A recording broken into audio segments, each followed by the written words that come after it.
up, YouTube? Topaz Jace back for another daily review, and this one is that Fresh Montana Jump featuring Travis Scott, and I'm giving this one the red light, man, because it's really just not that good, and it's in true Puffy form right here. Because here's the thing about Puff. For every project that you release is going to be done just like the record labels. They're going to come to you and tell you you have to have a particular single that we can push. And you know, there's nothing wrong with that, but yet for the most part, he goes in the direction of, okay, this is the sound that's hot out here on these streets right now. We need you to go ahead and make your own variation of it. And who's hot right now? Travis Scott. Travis Scott with his whole melancholy trap that he's been known for, coming out of Texas and all of that stuff, dude.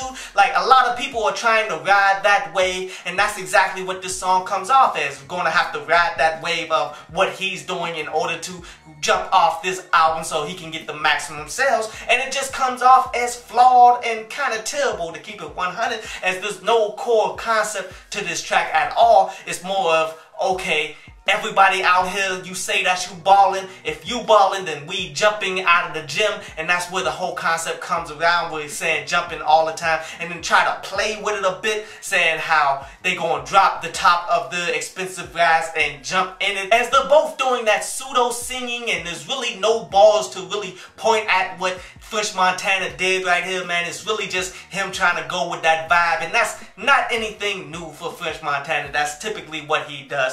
Wow, you look at Travis Scott, he actually does say some interesting things and such. Like how he turned his jeweler into his trainer, saying he needs to ice him down because he's swollen and all that stuff, man. Which is interesting. I feel as though a better lyricist would have made a better potent punchline around that and such. But it showed you that he's actually thinking about doing punchlines, which is far better than what Fresh Montana did. And I feel as though the vibe of it was just not right, as both of them are singing just completely off here. But really the main thing that I take from it is the fact that he's not going in the direction that I thought he would be going in the last review that I had for this project, where I thought he could possibly just be going for an old school like feel, as the last song was like an 80s feel type joint. This one is more just the current times and whatever's hot, and he's trying to kick off this single right here, man. And it's really just not that good.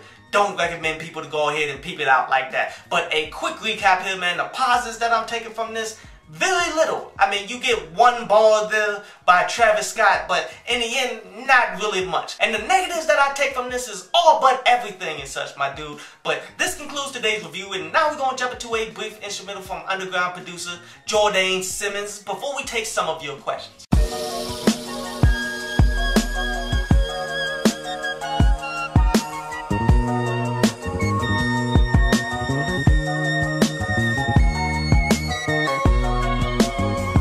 So Sean says that he really doesn't like the fact that these dudes who are obviously gay and such, man, keep coming out in order to go ahead and profit off of that gay community and all that stuff, dude. And you know, you make a good point, because, you know, I've had my questions about Tyler the Creator for quite some time, just because some of the suspect things that he lyrically says, and then when you watch a lot of his videos and all that stuff, he does a lot of suspect things as well, that a lot of people try to chalk it up like, yeah, he's just playing games, he's joking around. I'm like, nobody really jokes all like that and stuff, dude. But you look at him and guy like I Love McConan and such, a bunch of people coming out the closet and all that, and I'm not mad at them for coming out the closet, but yeah, definitely it was obvious. But I don't think Tyler the Creator's was his play to go ahead and make money and all that. But in the end, if you're gonna milk that audience and such, I ain't got nothing against that, because for the vast majority of that audience, they really don't like black people all like that, dude. Don't ever get it twisted. A lot of these white people who are gay and such that's within there are white supremacists. And I'm not just saying white people, we saying Latins and all of that stuff. I hope you enjoyed the show.